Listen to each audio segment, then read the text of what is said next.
ഞാനപ്പോഴേ നമ്മൾ താമസിക്കുന്ന ബെൻസ് ഹൗസിൻ്റെ ഫ്രണ്ടിലാണുള്ളത്. ഇന്നിപ്പം നമ്മൾ ഫ്രീ ആയിട്ടുള്ളൊരു ഡേ ആണ്. അപ്പോൾ ചെറിയ ബഡ്ജറ്റിൽ നമുക്ക് ക്രാബിയിൽ കുറച്ച് സ്ഥലങ്ങളൊക്കെ ഒന്ന് എക്സ്പ്ലോർ ചെയ്യാം.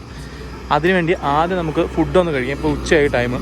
അപ്പോൾ ആദ്യം ഫുഡ് കഴിക്കാനായിട്ട് റെയിലി ബീച്ചിൻ്റെ അടുത്തേക്കാണ് നമുക്ക് പോകേണ്ടത്. അപ്പോൾ നമുക്ക് ആദ്യം ഒരു ഗ്രാബ് ബുക്ക് ചെയ്യാം. ഗ്രാബ് ടാക്സി വെയിറ്റ് ചെയ്തിട്ട് കുറേ സമയം നിന്ന് ഡ്രൈവർ അക്സെപ്റ്റ് ചെയ്തില്ല. അപ്പോൾ കുറച്ച് ഉള്ളിലോട്ടുള്ള ഏരിയ ആയതുകൊണ്ടായിരിക്കും. ഞാൻ വെച്ച് എന്തായാലും കുറച്ചൊന്ന് നടക്കാം. നമ്മൾ കുറച്ചൊന്ന് നടന്നിട്ട് എന്തെങ്കിലും ഫുഡ് നമ്മൾ പോകുന്ന വഴിക്ക് കഴിച്ചിട്ട് നേരെ നമുക്ക് അടുത്ത ലൊക്കേഷനിലേക്ക് പോകാം. അപ്പോൾ ഞാൻ ഈ ഒരു റെസ്റ്റോറൻറ്റിൽ കയറി കേട്ടോ. ഞാനൊരു മാംഗോ ജ്യൂസും അതേപോലെ ഫ്രൈഡ് റൈസ് വിത്ത് ചിക്കനും ഓർഡർ കൊടുത്തിട്ടുണ്ട്. വന്നിട്ട് നോക്കാം എങ്ങനെയുണ്ടോ.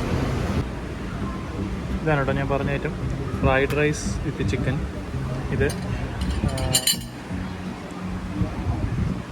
തായ് സ്റ്റൈൽ ചിക്കനാണ് കേട്ടോ ഇതിനകത്ത് കഴിയുന്നത്. ഇങ്ങനെ കഴിച്ചിട്ട് നോക്കാം. കൊള്ളാം കേട്ടോ, നല്ല സാധനം. അതിൻ്റെ കൂടെ മാംഗോ ജ്യൂസും പൊളിയായിട്ടുണ്ട്, നല്ല കോമ്പിനേഷൻ. അപ്പോൾ അവിടുന്ന് ഫുഡൊക്കെ കഴിച്ചിട്ടേ ഇനി ജസ്റ്റ് നമുക്ക് എയോനാങ് ബീച്ചിൻ്റെ ഭാഗത്തേക്കൊന്ന് നടന്നിട്ട് വരാം. ഞാൻ താമസിക്കുന്ന ഹോട്ടലിൽ നിന്ന് ഒരു 10 മിനിറ്റ് നടന്നേ ഉള്ളൂ കേട്ടോ ഈ ബീച്ച് എത്തി. ഇതാണ് എയോനാങ് ബീച്ച് വരുന്നത്. നമ്മൾ ആദ്യം ഞാൻ ഇൻട്രോയിൽ ഇന്നലത്തെ വീഡിയോയിൽ പറഞ്ഞതാണ്. അപ്പോൾ ആ കാണുന്ന മറ്റേ ആ ലൈം സ്റ്റോണിൻ്റെ ആ ഭാഗങ്ങളില്ലേ അവിടേക്കാണ് നമുക്ക് ബോട്ടിങ്ങും കാര്യങ്ങളും അല്ല, ലോങ് ടൈൽ ബോട്ടും അതേപോലെ സ്പീഡ് ബോട്ടിൻ്റെയൊക്കെ കുറേ ആക്ടിവിറ്റീസ് ഉണ്ട്. അപ്പോൾ അത് ഞാൻ നാളെയാണ് ബുക്ക് ചെയ്തിരിക്കുന്നത്. ഇന്ന് നമുക്ക് ഇവിടേക്ക് ജസ്റ്റ് ഒന്ന് കറങ്ങി കാണാം. തായ്ലൻഡിൽ വരുമ്പോൾ നമുക്ക് റിലാക്സ് ചെയ്യാൻ പറ്റുന്ന ബെറ്റർ പ്ലേസ് ആണ് കേട്ടോ ക്രാബി ബീച്ച്. കാരണം ബാക്കി ബാങ്കോക്കിനെയും പട്ടായയൊക്കെ അപേക്ഷിച്ച് തിരക്ക് വളരെ കുറവാണ്. അപ്പോൾ നമുക്ക് കുറച്ച് റിലാക്സ് ചെയ്യാനും അതേപോലെ കപ്പിൾസായിട്ടും ഫാമിലിയായിട്ടൊക്കെയാണ് വരുന്നതെങ്കിൽ കുറച്ച് എൻജോയ് ചെയ്യാനുള്ള നമുക്ക് ആ ഒരു ഫ്രീഡം കൂടെ കിട്ടും.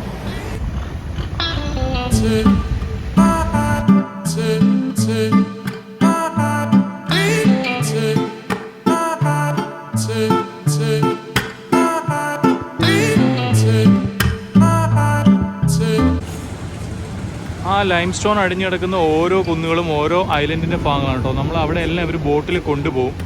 നമുക്ക് അത് നോക്കാം. ഇതാണ് കേട്ടോ എയോനാങ് ബീച്ചിൻ്റെ ആ ഒരു എൻഡ് പോയിന്റ് വരുന്നത്. ഇവിടെ നമുക്ക് ബോട്ട് സർവീസിലൂടെ വേണമെങ്കിലും ആ ഒരു ലൈം സ്റ്റോണിൻ്റെ ഭാഗത്തേക്ക് പോവാം. അപ്പോൾ അടുത്ത് നമുക്ക് റെയിലി ബീച്ചിലേക്കാണ് പോകേണ്ടത് കേട്ടോ.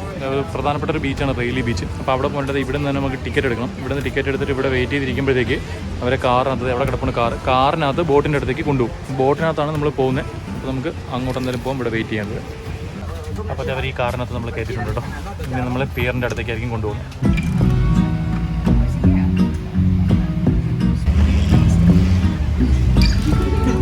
ആക്ച്വലി ഞാൻ താമസിക്കുന്ന ഹോട്ടൽ അവിടെ ആയിരുന്നു കേട്ടോ. അപ്പോൾ അവിടെ നിന്ന് ഞാൻ ബീച്ചിൻ്റെ അങ്ങേ അറ്റത്ത് പോയി അവിടെ നിന്ന് ഈ ടാക്സി പിടിച്ചിട്ട് ഇവിടെ എൻട്രി പോയിന്റിൽ വരേണ്ടി വന്നു.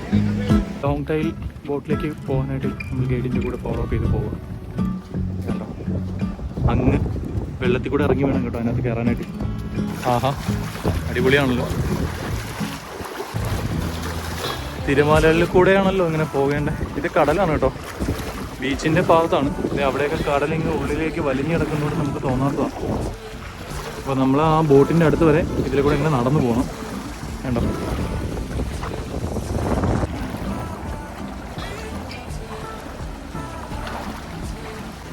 അടിപൊളി കേട്ടോ. അകത്തോട്ട് ചെന്നപ്പോഴത്തേക്ക് കടലിൻ്റെ ആഴം കൂടി വരുന്നു. കാലിൽ എന്തൊക്കെ തട്ടുന്നു. അയാൾ നല്ല സിമ്പിളായിട്ട് പോകുന്നുണ്ട്. അടിയിൽ പാറകളുള്ളതുകൊണ്ട് നമുക്ക് തട്ടുന്നുണ്ട്. അയാൾ തന്നെയാണ് ആ ബോട്ട് ഓട്ടിക്കുന്നതെന്ന് തോന്നുന്നു കേട്ടോ. അപ്പോൾ അതിൻ്റെ അടുത്തേക്കാണ് പോകേണ്ടത്.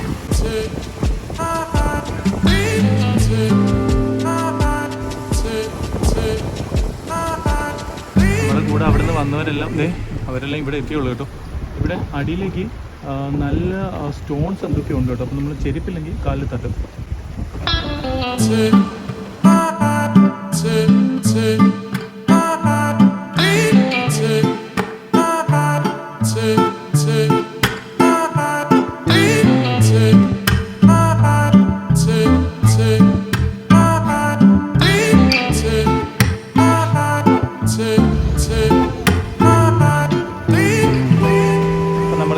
റെയിലി ബീച്ചിൻ്റെ ഭാഗത്ത് എത്തിയിട്ടുണ്ട് കേട്ടോ. ഇതാണ് ഈ കാണുന്നതാണ് റെയിലി ബീച്ചിൻ്റെ ഭാഗം. ഇവിടം വരെ വരാനായിട്ടാണ് നമ്മൾ ഈ ബോട്ടിലേക്ക് കയറി വന്നത്. നമുക്ക് വെളിയിലോട്ട് ഇറങ്ങിയിട്ട് ആ ബീച്ചൊക്കെ ഒന്ന് എക്സ്പ്ലോർ ചെയ്തിട്ട് വരാം.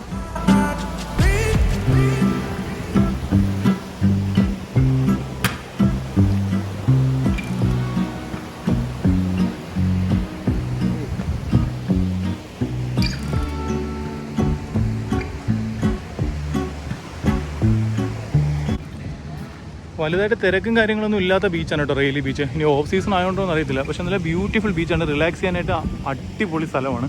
ഇത് കണ്ടോ, വൈറ്റ് സാൻഡ് ബീച്ചാണ് കേട്ടോ. തായ്ലൻഡിലെ മിക്ക ബീച്ചുകളും വൈറ്റ് സാൻഡ് ബീച്ചാണ്. പക്ഷേ ഈ റെയിലി ബീച്ച് എന്ന് പറയുന്നത് എയോനാങ് ബീച്ചിൻ്റെ ഒരു ഭാഗം മാത്രമാണ്.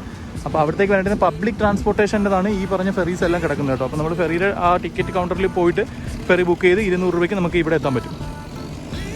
നമുക്ക് ജസ്റ്റ് ഇവിടേക്ക് ഒന്ന് എക്സ്പ്ലോർ ചെയ്തിട്ട് വരാം.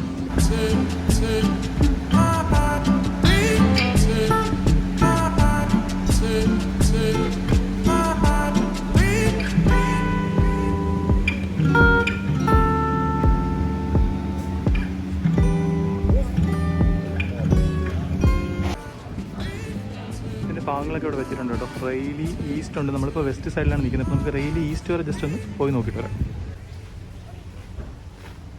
നമ്മുടെ റെയിലി ബീച്ചിൻ്റെ ഈസ്റ്റ് ഭാഗത്ത് എത്തിയിട്ടുണ്ട്. വെസ്റ്റ് ഭാഗത്ത് നിന്ന് ഇവിടെ കണ്ടോ, ഇതാണ് നമ്മുടെ വാട്ടർ ബ്രിഡ്ജ്. ഇത് നമുക്ക് അവിടെ നിന്ന് ക്രൂയിസുകളൊക്കെ ചാർട്ട് ചെയ്ത് പോകുന്നുണ്ട്. അപ്പോൾ അവിടെ പോകാൻ വേണ്ടിയിട്ടുള്ളതാണ്. ഇവിടെയൊക്കെ ബീച്ചിൻ്റെ ഭാഗങ്ങൾ ആയിരുന്നിട്ടുണ്ട്. കടൽ ഇപ്പം ഉള്ളിലേക്ക് വലിഞ്ഞ് കിടക്കുന്നതുകൊണ്ടായിരിക്കാം, അല്ലെങ്കിൽ രാത്രി ആകുമ്പോഴത്തേക്ക് ഇങ്ങോരെയൊക്കെ വെള്ളങ്ങൾ വരുന്നുണ്ടായിരിക്കാം, അല്ലെങ്കിൽ പിന്നെ ഇവിടെ നിന്ന് നനവ് ഉണ്ടാകത്തില്ല. നമുക്ക് വേണമെങ്കിൽ കറങ്ങി ഈ ഭാഗത്തുനിന്ന് കറങ്ങിയിട്ട് അങ്ങേ അറ്റം വരെ പോകാം. അപ്പം നമുക്കിനി നേരെ തിരിച്ച് വെസ്റ്റ് ഭാഗത്ത് പോകാം. അവിടെ നിന്ന് നമുക്ക് തിരിച്ച് എയോനാങ്ങിലേക്ക് പോകാനുള്ള ബോട്ടിങ് കിട്ടും. പിന്നെ ഇങ്ങനെ നമുക്കൊരു ഡേ ആക്ടിവിറ്റി ഉള്ളത് സൺഡേ ആണ്. അപ്പോൾ ഇവിടുത്തെ നൈറ്റ് മാർക്കറ്റ് ഉണ്ട്. നമുക്ക് നൈറ്റ് മാർക്കറ്റ് ആയിരിക്കും അടുത്ത ആക്ടിവിറ്റി വരുന്നത്. ബീച്ചിൽ ഇനി വേറെ ആക്ടിവിറ്റി ഒന്നുമില്ല. ഞാൻ തിരിച്ച് നേരെ എയോനാങ്ങിലോട്ട് പോവാണ്. അപ്പോൾ നമുക്ക് ഇവിടുന്ന് ഒരു പാഷൻ ഫ്രൂട്ട് സ്മൂത്തി കുടിച്ചിട്ട് നേരെ പോവാം. ഇവിടെ കൊടുത്തിട്ടുണ്ട് 70 ബാത്ത്, ഒരിപ്പോൾ തരും.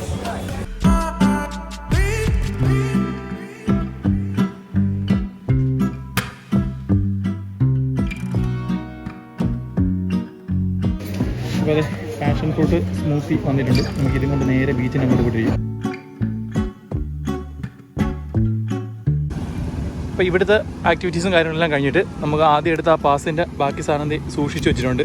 കണ്ടോ. അപ്പോൾ ഇത് നമുക്ക് നേരെ അവിടെ കാണിച്ചിട്ട് നേരെ നമുക്കിനി എയോനാങ്ങിലേക്ക് റിട്ടേൺ പോവാം.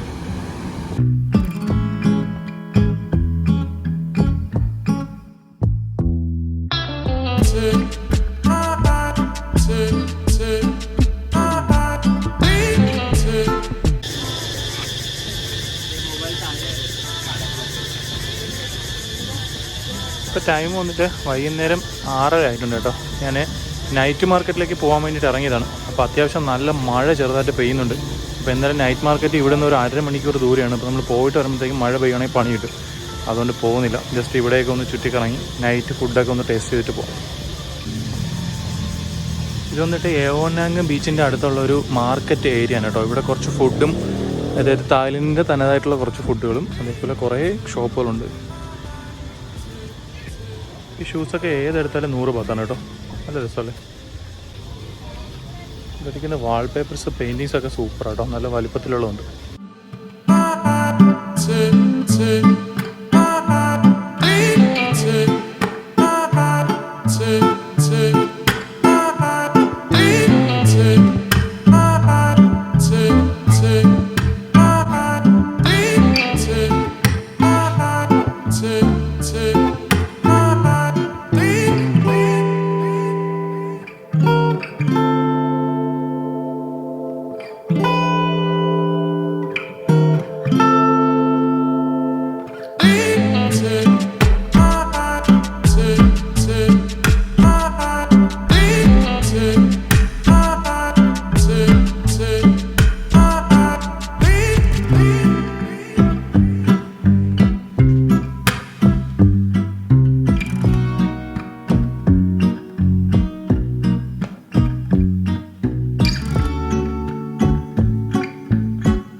ഫുഡ് മാർക്കറ്റിൽ തായ്ലൻഡിൻ്റെ ഓതൻറ്റിക് ഫുഡ് ട്രൈ ചെയ്യാൻ പോയി ഞാൻ